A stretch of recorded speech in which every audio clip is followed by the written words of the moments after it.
I mean, of course, he would hate it if someone destroyed the ring. It's an artifact of immense power that would help him rule Middle-earth, like, forever, basically. But simply losing an artifact wouldn't be someone's darkest dream, would it? I mean, sure, it would suck to lose such a weapon, but why would it be his darkest dream? Because, hello, everybody, welcome to Aude and Tulava, where we are walking our way through Tolkien's Legendarium, looking for new insights and a greater understanding of the works that we all love. Now, it's been quite a while since you saw me last, and first I want to say thank you to everybody who commented, wishing me well. I'm back to posting videos, probably be, once a month or so. Life is busy, I'm sure you can understand that. So for the first time ever, I will ask you to hit the notification bell and get alerted when new videos drop. I love talking through the book with you all, but it just can't happen every week. Today we are continuing through the 5th chapter of Book 3, The White Rider. As we get going, don't forget to subscribe to the channel. Grab a version of the books you don't have in the description below if you'd like to help support the channel that way. We also have a couple of great deals for you in the description. You can get 15% off artisanal tea and coffee from Chapters Tea and Coffee, and also get the friends and family discount when you refinance or purchase a new home with Rocket Mortgage. Links again are in the description. All right, let's dive in. Picking up where we left off, months ago.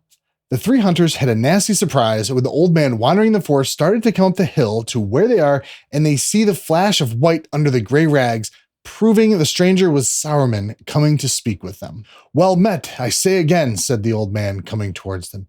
When he was a few feet away, he stood, stooping over his staff, with his head thrust forward, peering at them from under his hood. "And what may you be doing in these parts?" An elf, a man, and a dwarf, all clad in elfish fashion.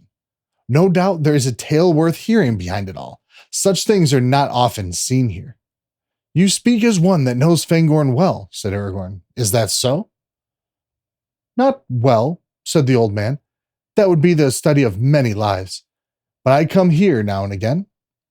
"Might we know your name, and then hear what it is you have to say to us?" said Aragorn. "The morning passes, and we have an errand that will not wait." "As for what I wished to say, I have said it. What may you be doing, and what tale can you tell of yourselves? As for my name—" He broke off, laughing long and softly. Aragorn felt a shudder run through him at the sound, a strange, cold thrill. And yet it was not fear or terror that he felt. Rather, it was like the sudden bite of a keen air or the slap of a cold rain that wakes an uneasy sleeper. So remember, right before the old man started to come up to them, Legolas's bow dropped to his side, and no one seemed to be able to really do anything. So it makes sense how the old man felt, so at ease, though I would guess a wizard would kind of feel that way anyway. I'm trying to keep the charade of we don't know who this old man is, but at this point, we all know. It's interesting to me how he shows interest, perhaps even confusion. Even though we'll see in a page or so how he doesn't quite remember everything, Gandalf should know their story. He was in Lorien really just a couple days ago. I almost feel like he's messing with them just kind of for funsies. Maybe he's still discombobulated and has so many things on his mind that he would just need to delve further back in his mind than he wants to at the moment. Either way, we would think that he would know their story, and he probably does at least up until they left Lorien. He doesn't know what happened after that, how the company broke up at Parthgalen under the shadow of Amon Hen. We see the eagles flying, possibly to gather information for him, but there would only be so much they would be able to tell him. So as usual, it's probably a combination of all those things or some other things I can't really think of. Tolkien has a habit of making me think either or and then realizing that it's honestly probably both. Then when Aragorn asks the old man's name and says they're in a hurry, we get the laugh from the old man when he thinks about his name. Aragorn felt a shudder run through him, but not of fear. It's really cool way to show how he's feeling. He's being described via simile as an uneasy sleeper woken by fresh air. Fresh air, not a noise or sudden fear.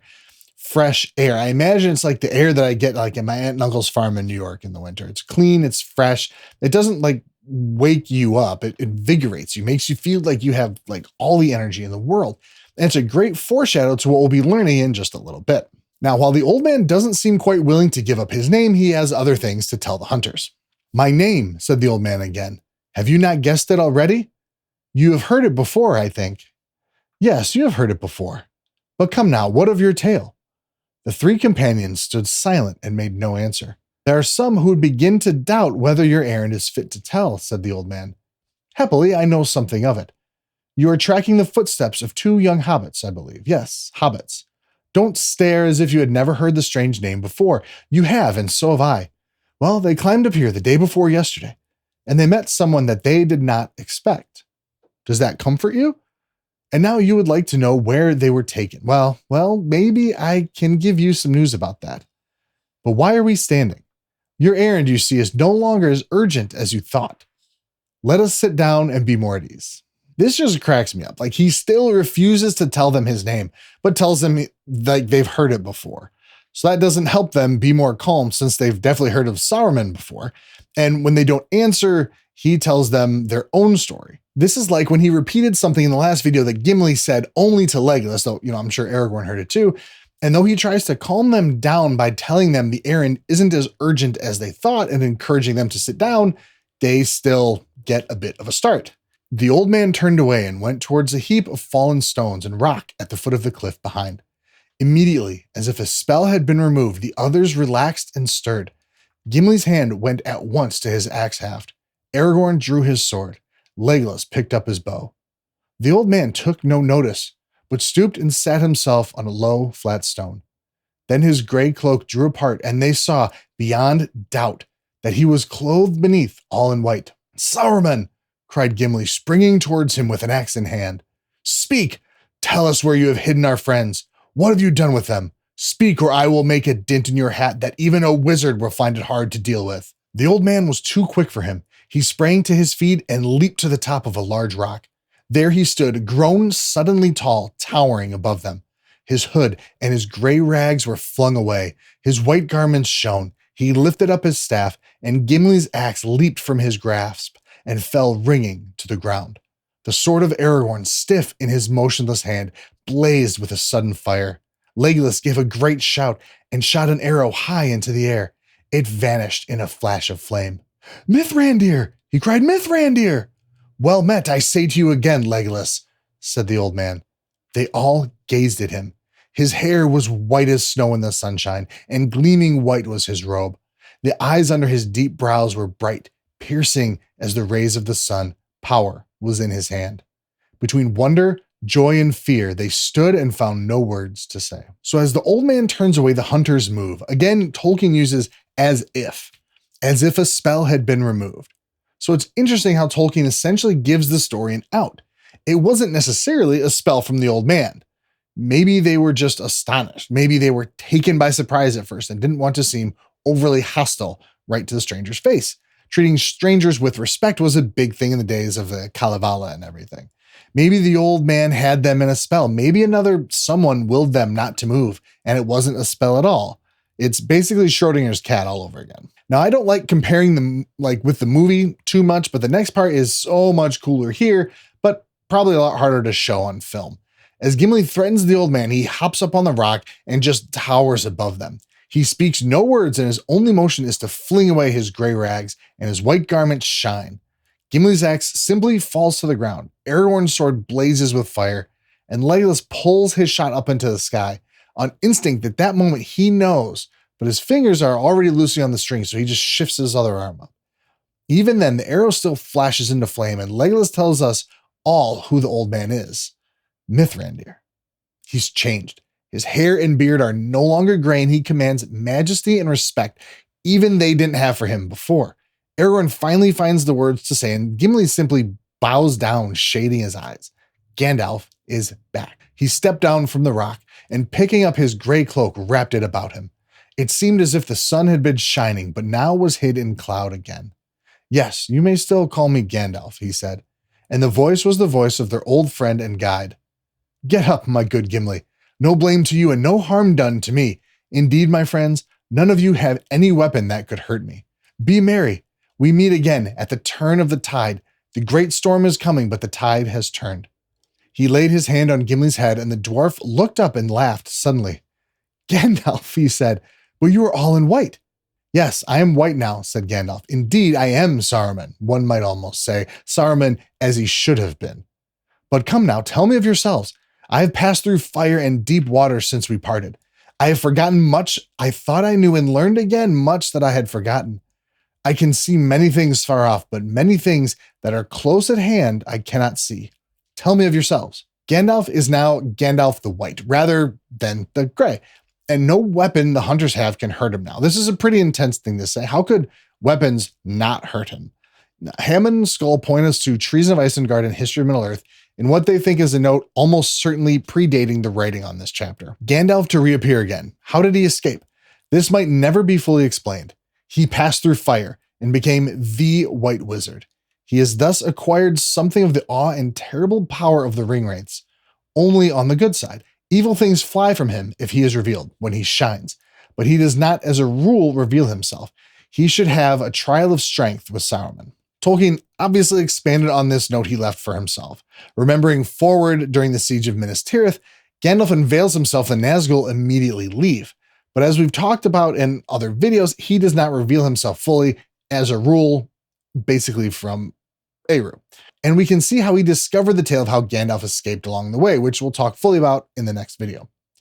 Now, Hammond and Skull note how it seems Tolkien did not initially realize the full part Gandalf would play, and as the story grew darker, was given more power and transitioned from a particularly helpful and concerned wizard to one of the emissaries of the Valar. We'll see in a few chapters a better idea of what it actually means that he's the White Wizard now instead of the Gray.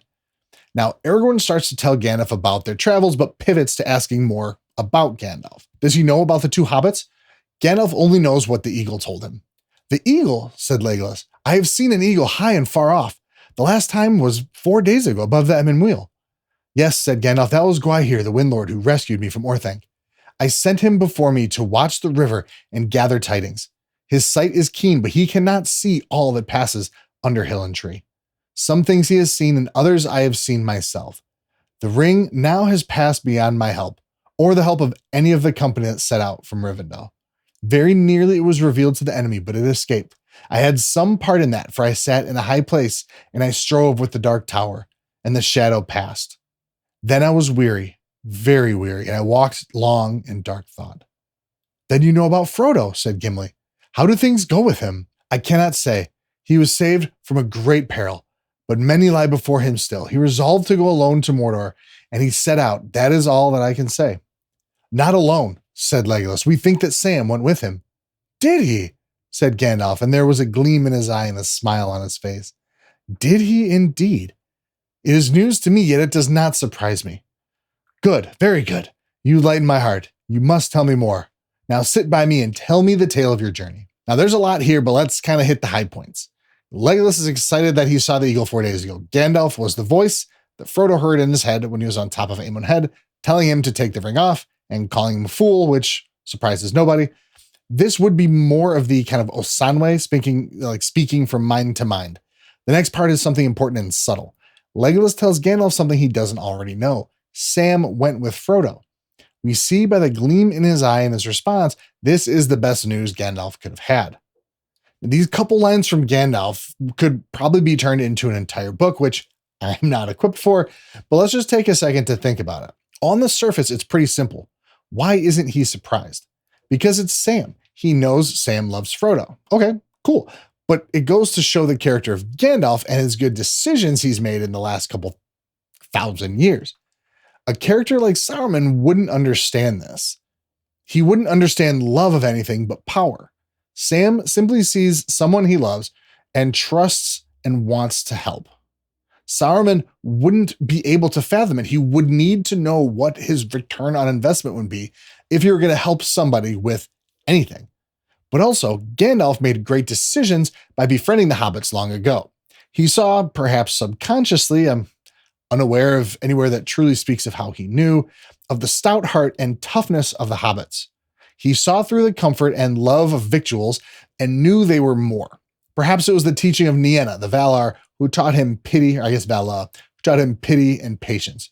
And of course, there's a whole book about pity in The Lord of the Rings, which I unfortunately still need to read, but I'll leave it at that. Gandalf rules. But finally, Aragorn tells Gandalf of their tale.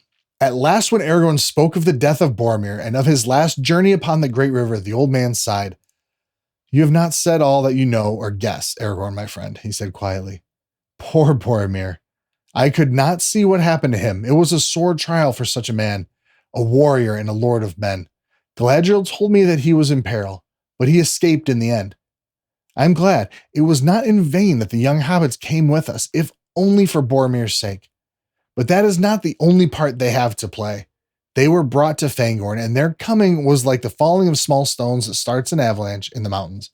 Even as we talk here, I hear the first rumblings. Saruman had best not be caught away from home when the dam bursts. Two main things to talk about in this passage. The first is Dear Boromir. I've said it before, after listening to Corey Olsen talk about Boromir, I like him a lot more. But not only was Boromir the savior of the hobbits, they saved him. He was able to redeem his failure in rejecting the ring, though in letter 181, Tolkien hints that no mortal would have been able to resist the ring if exposed to it long enough.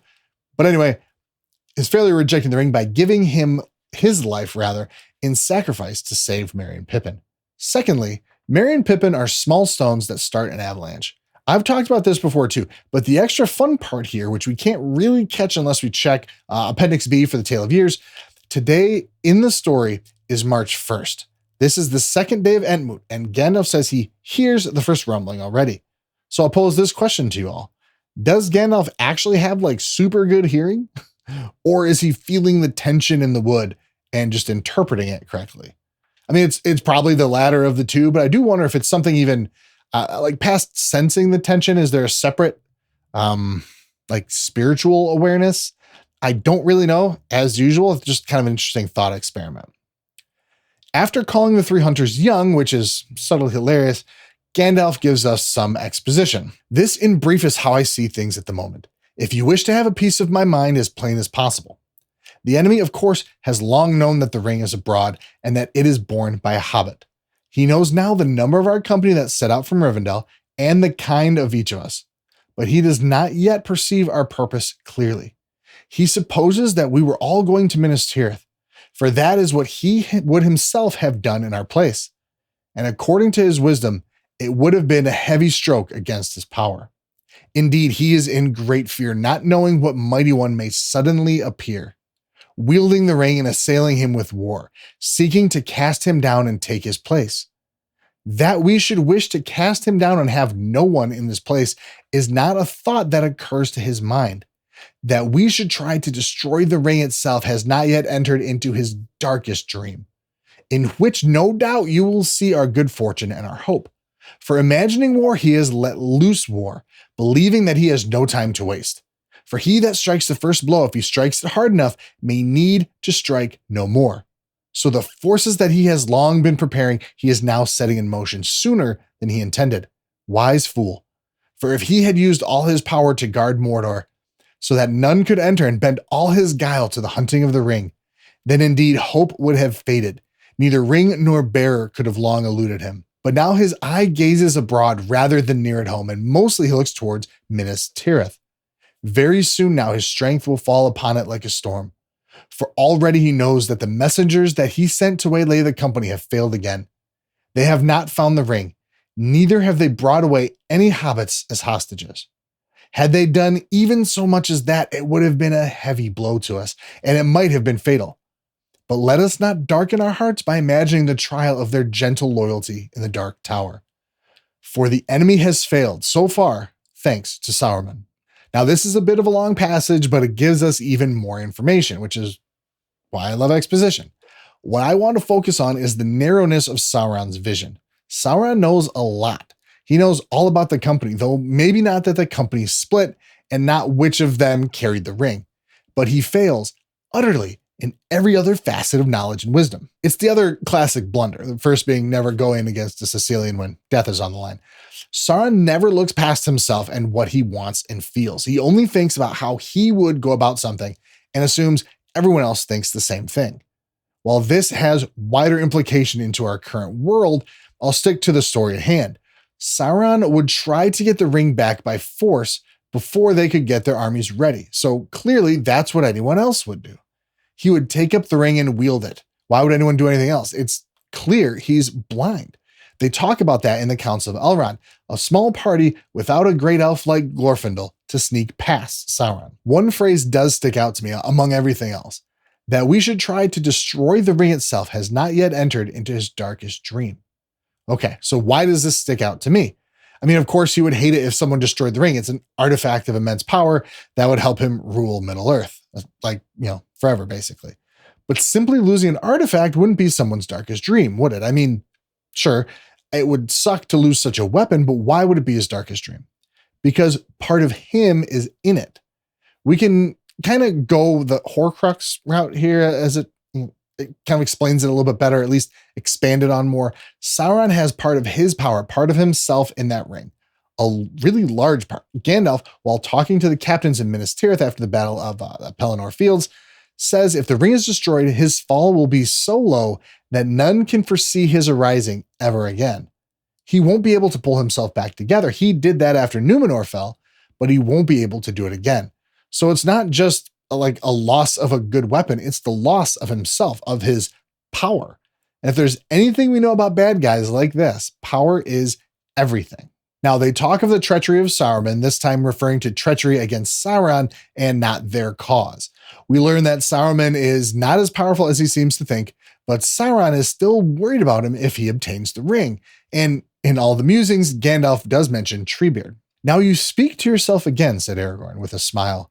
Treebeard is not known to me, and I have guessed part of Saruman's double treachery, yet I do not see in what way the coming of two hobbits to Fangorn has served, save to give us a long and fruitless chase. But the hobbits, Legolas broke in, we have come far to seek them, and you seem to know where they are. Where are they now? With Treebeard and the Ents, said Gandalf. The Ents? Exclaimed Aragorn. Then there is truth in the old legends about the dwellers in the deep forest and the giant shepherds of the trees. Are there still Ents in the world? I thought they were only a memory of ancient days, if indeed they were ever more than a legend of Rohan. A legend of Rohan, cried Legolas. Nay, every elfin wilderland has sung songs of the old Onodrim and their long sorrow. Yet even among us, they are only a memory. If I were to meet one still walking in this world, then indeed I should feel young again. But Treebeard, that is only a rendering of Fangorn into the common speech, yet you seem to speak of a person. Who is this Treebeard? Now, we've talked about Treebeard and the Ents before. Treebeard is the oldest Ent. What I love in this little passage is how both Aragorn, who has been shown to be pretty learned, and Legolas didn't seem to realize Ents were like an option. Aragorn didn't really seem to believe they were actually real, and Legolas had never met one, even though he's lived in a massive forest for a very long time. It's a super interesting way of bringing it up, too. First, we see Tolkien broadening the knowledge and viewpoints of his own characters. But since he's interlacing the storylines, we know about the Ents for quite a few pages now. We get a little ego boost. We've already known about the Ents. Aragorn didn't even know. He's the one who told the hobbits the story about Beren and Luthien, which we wouldn't have known at the time. And he didn't even know that they were real, but we did. It's a cool way of kind of drawing us further into the story. And of course, we learn that Treebeard is Fangorn. He's the forest's guardian. And here we learn what Gandalf knows. He knows Treebeard met with the hobbits and took them in. Gimli still doesn't really understand. He thought Fangorn was dangerous. Dangerous, cried Gandalf, and so am I, very dangerous. More dangerous than anything you will ever meet unless you are brought alive before the seat of the Dark Lord. And Aragorn is dangerous, and Legolas is dangerous. You are beset with dangers, Gimli, son of Glóin, for you are dangerous yourself in your own fashion. Certainly the forest of Fangorn is perilous, not least to those that are too ready with their axes. And Fangorn himself, he is perilous too, yet he is wise and kindly nonetheless. But now his long, slow wrath is brimming over, and all the forest is filled with it. The coming of the hobbits and the tidings that they brought have spilled it. It will soon be running like a flood, but its tide is turned against Saruman and the axes of Isengard. A thing is about to happen which has not happened since the Elder Days. The Ents are going to wake up and find that they are strong. What will they do? Asked Legolas in astonishment. I do not know, said Gandalf. I do not think they know themselves. I wonder.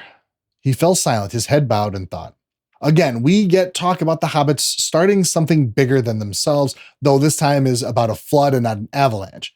We can go back a couple pages and remember Gandalf saying he hears the first rumblings of the avalanche that's coming.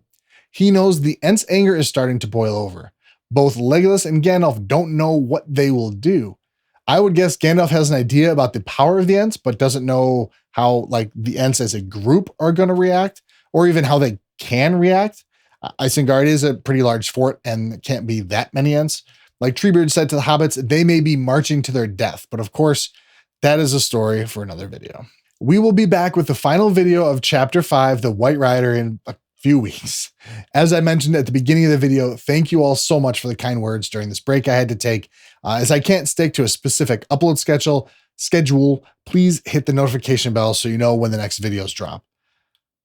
But thank you all so much for watching. Please don't forget to like and subscribe, buy a new version of the book you don't already have in the description, and don't forget to claim your 15% off Chapters tea and coffee or your friends and family discount on closing costs with Rocket Mortgage. And until next time, always remember, Aude and Tuluba, they shall come again.